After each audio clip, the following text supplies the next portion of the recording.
Diinagdee qonnaa akka biyyaatti jiru ammayyeessuun guddina barbaadamu galmeessisuun kan danda'amu teekinooloojiin gargaaramuuni. Carraa hojii uumuu fi oomisha aannanii dabaluun gabaa biyya keessaa qofa osoo hin taane gabaa alaaf dhiyeessuun kan danda'amu loon sanyii fooyya'aa horsiisuun barbaachisaadha. Inistituutiin giddugala qorannoo qonnaa hoolotaa loon sanyii fooyya'aa diqaalomsuun horsiisaa ture bakka ministeera qonnaa Dr. Girmaa Amantee argamanitti qonnaan bultootaaf raabseera. Saganticha irratti kan argaman Dr. Girmaa Amanteen yaada Faanaa Broadcasting Corporative kennaniin sanyii loon fooyya'aa qonnaan bultootaaf kennaman aannanii fi horsiisaaf kan oolan ta'uu himan. Teekinooloojiin har'a nuti hoolataatti argine kun maalinni qonnaan bulaan keenya baay'een isaa horii waa horsiisu raada barbaada. Akka isheen daftee ol hortu jechuudha.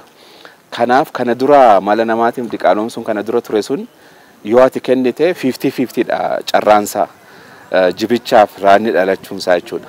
Teekinooloojiin amma dhufe immoo raadoleen akka baay'inaan dhalatan kan godhu seksir seemen kan jennu kana laaboraatoorii keessatti kana sirriitti waan nu goote har'a amma hoolotaatti argine warra kenname keessaa 90% raadoleedha kan dhalatanii.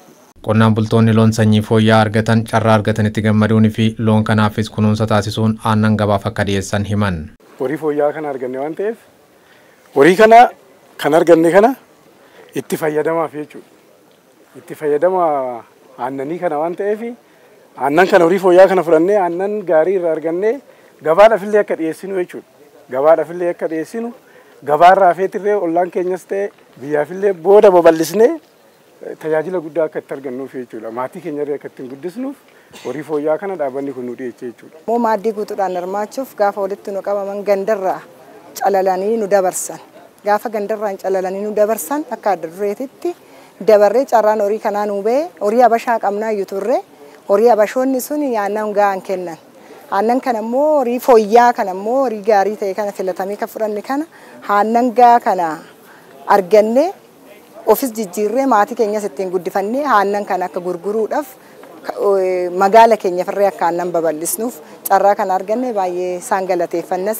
Gaafii waggaa lama mootummaa adda gaafannee waggaa lama gaafii waggaa lamaatu baatii tokko keessa amma waxabajjii gaafa 23tti dhufamee qe'een koo laalame an horiin biraas hin jiru horiin aannanii qe'ees hin jiru garuu irra caala wantin teekinooloojii isa kana barbaadeef gara guddinaatti ce'umsatti dhufuufanii horii kana gaafadhee san gaafadhe immoo gwaaddanyaa koo jaallee waan koo wajjin nama 10 aanaa keenya carraan gandum tokko nama 10 ba'ee ishiin argadhe kan ammoo ani mana kootti hambisuu qofa otoo hin taane dabarsee qonnaan bulaa isan argineef akka qaqqabu gochuu.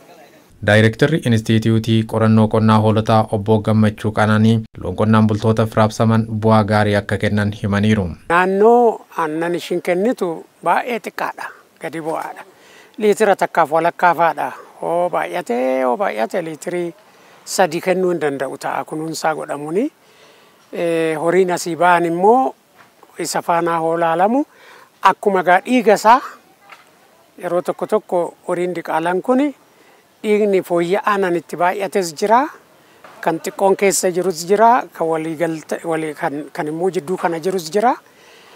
Isaan olaallu callaan aannanii gizee 3, 4, 5, 6 ta'uu danda'a akkuma sa'a isaatti jechaadha. Hojiin akkasii Itoophiyaa keessatti kan jalqabaa waan ta'eef kunis loon diqaalomsuun baay'isuun akka danda'amu agarsiistuu ta'uu himan Dr. Girmaa Amanteen. Har'a kan kennine kun lakkoofsi isaa miti kan maatar godhu. Lakkoofsi isaa 40-50 ta'uu miti jechuudha. Piroojeektii isa jalqabaati kun sanyii seksir seemeniitiin raadoleen har'a kennine kun Itoophiyaa keessatti isa jalqabaati. Kanaaf sakana hojjechuu akka dandeenyu haala kanaan diqaalomsuu akka dandeenyu diqaalomsuu kana dura hojjechaa turreerraa karaa fooyyee qabuun raadolee argachuu akka dandeenyu mirkaneeffannee jirra.